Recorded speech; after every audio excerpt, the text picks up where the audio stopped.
A perversidade está sob o controle de Deus. A perversidade está sob o controle de Deus. O texto diz no versículo 9: cumpriu-se então o que havia sido falado pelo profeta Jeremias. Tomaram as 30 moedas de prata, preço do que foi avaliado, a quem certos filhos de Israel avaliaram, e deram-nas pelo campo do oleiro, assim como me ordenou o Senhor.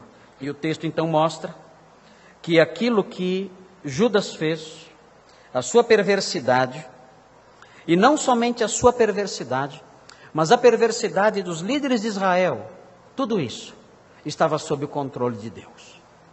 E nós, irmãos, nós temos que, nos nossos 74 anos, renovar nossas esperanças diante de uma verdade como essa. A perversidade de Judas, a perversidade daqueles líderes horríveis, essas duas formas de perversidade estavam sob o domínio e o controle de Deus. O Senhor havia previsto isso em sua palavra. O Senhor sabia que isso iria acontecer, isso compunha o seu plano. Toda a perversidade praticada pelos homens maus contra o rei, contra o nosso rei, contra o nosso reino, contra os súditos desse reino, tudo isso está debaixo do controle de Deus. Nós vivemos dias em que os discípulos de Jesus sofrem as mais terríveis perversidades. Os irmãos têm visto coisas na televisão que os irmãos nunca viram ao longo da vida. Os irmãos têm visto cristãos sendo mortos de maneiras tão cruéis que nem na história eclesiástica nós encontramos uma fase tão horrível como essa. A nossa época é a época em que mais cristãos morreram martirizados, muito mais do que no segundo século, muito mais do que no terceiro século, muito mais do que nos períodos da história da igreja de sangrenta perseguição religiosa. O nosso século é o século de sangue, os cristãos morrendo aos milhares por causa da sua fé. Nós temos visto irmãos nossos sendo decapitados às dezenas. Temos visto irmãos nossos sendo queimados vivos às dezenas. Na antiguidade, eu estava compartilhando isso hoje pela manhã aqui com os irmãos na escola dominical. Na antiguidade, os cristãos eram mortos sim, mas eles passavam por um processo judicial. E ao longo desse processo, os algozes, os magistrados, tentavam por todas as maneiras livrar os cristãos. Tentavam por todos os modos livrar os cristãos. Ao longo do processo, tentando dissuadi-los de sua fé, para salvar a vida deles, para manter a paz na cidade. Hoje não, hoje isso não acontece. Alguém diz: Senhor, me ajude. Essa pessoa é decapitada imediatamente. Ela é queimada viva, ela é crucificada, crianças são crucificadas, pessoas são enterradas vivas, aos montes, às dezenas, às centenas. E nós vemos essa perversidade terrível se instalando pelo mundo. Não sabemos se algum dia chegará aqui. Não sabemos para onde esse mundo caminha.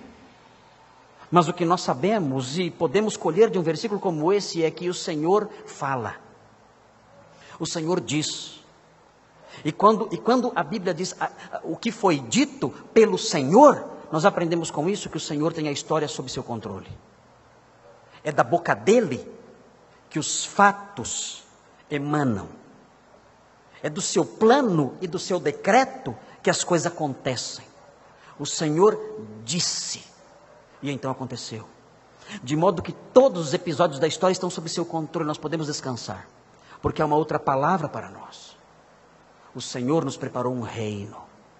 O Senhor não disse apenas que 30 moedas seriam lançadas no santuário.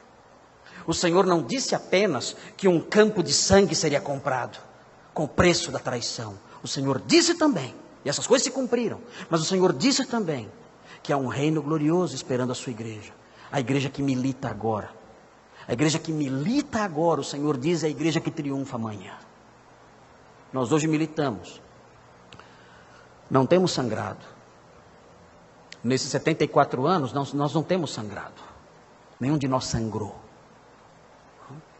Na nossa luta contra o pecado, nós não temos tido a necessidade de suportar até o derramamento de sangue. Mas não sabemos o que há por vir.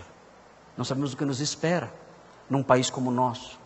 Não sabemos o que nos espera num cenário político tão incerto como esse, que é o cenário político mundial. Não sabemos o que acontecerá conosco dentro de 10 anos, dentro de 5 anos.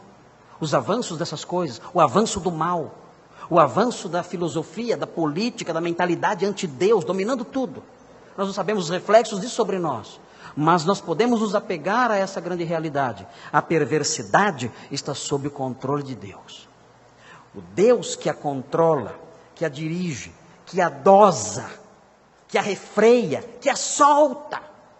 Esse Deus que fala e essas coisas ocorrem, é o Deus também que disse: há uma casa preparada para vocês.